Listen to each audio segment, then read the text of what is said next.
This show is one part nerd, one part cooking. It's my journey to combine my culinary background with games, comics, pop culture, and more. My name is Spencer, and this is Geek vs. Food. Hello everyone, and welcome back to Geek v Food, where today we're taking a look at Elsweyr Fondue from the Elder Scrolls V Skyrim. The fondue is a simple dish made from ale, Idar cheese, and moon sugar that when combined, not only regenerate your magicka 25% faster for 12 minutes, but also increase your total magicka by 100 points for 12 minutes, making it one of the most potent food items for magic users in the game. For the aforementioned ale, I am going to use a farmhouse ale from a local brewery. Farmhouse ales are an ancient European tradition that farmers brewed using their own grains. I felt that this style of ale fit what you might find being made in the fields of Skyrim. Moon sugar is a crystalline sugar made from cane plants found in Elsweyr. It has slight magical properties and is considered a narcotic as it is used in the production of the illegal drink skooma. Since moon sugar is not real, we'll have to approximate its taste by using a mixture of white sugar and za'atar. Za'atar is a spice blend primarily made of sumac, but it includes a melody of other warming herbs and spices, such as cumin, marjoram, and coriander. It is a popular spice used in Indian cuisine. India is a large inspiration for the province of Elsweyr, so I thought it fit quite well.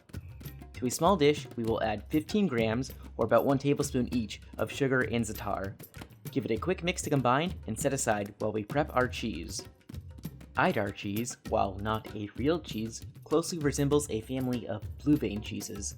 I am using Roquefort, a tangy sheep's milk cheese from France, and Gorgonzola, a robust cow's milk cheese from Italy.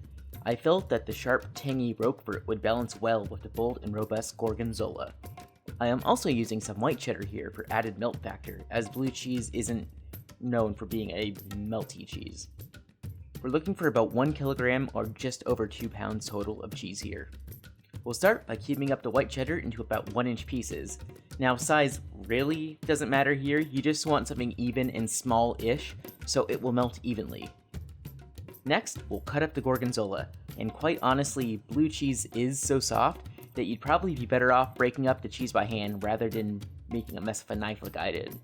So learning from experience, we are going to crumble up our Roquefort and add that to the rest of the cheese mixture in the bowl. To the cheese mixture, we are going to add 1 tablespoon of cornstarch. This will coat the cheese and help thicken the sauce. Now you could start off by making a roux instead, but this way is a lot quicker and gets the job done just as well in my opinion. Shake to evenly cover the cheese with the cornstarch and set aside while we prep our pot. Traditionally, fondue is started by rubbing the inside of your pot with a crushed garlic clove. This releases some of the garlic's natural oils and gently adds a slight, subtle garlic hint to the finished product. Now, I am anything but subtle, so I opted to grate up my garlic on a microplane, further breaking down the cell walls and releasing more of its natural oils for a stronger, sharper garlic bite. Whether you opt for crushed or grated garlic, go ahead and rub down the entire inside of your pot with the garlic as evenly as you can. Next, we are going to add about 500 milliliters, or about 2 cups, of the ale to the pot over medium-low heat. We're going to want to heat that until it is just steaming and barely simmering. Remember, beer is carbonated, so if you let it go too long or too high, it'll foam up and whoops! Let's go ahead and add the first batch of cheese. You're going to want to do this in batches so the cheese has time to melt and emulsify with the beer before adding the next batch. At first, it will look like a thin, beery, cheesy mess, but trust in the process and keep going. As you add cheese, the fats will emulsify and the cornstarch will thicken the mixture, leaving you with a rich, velvety cheese sauce.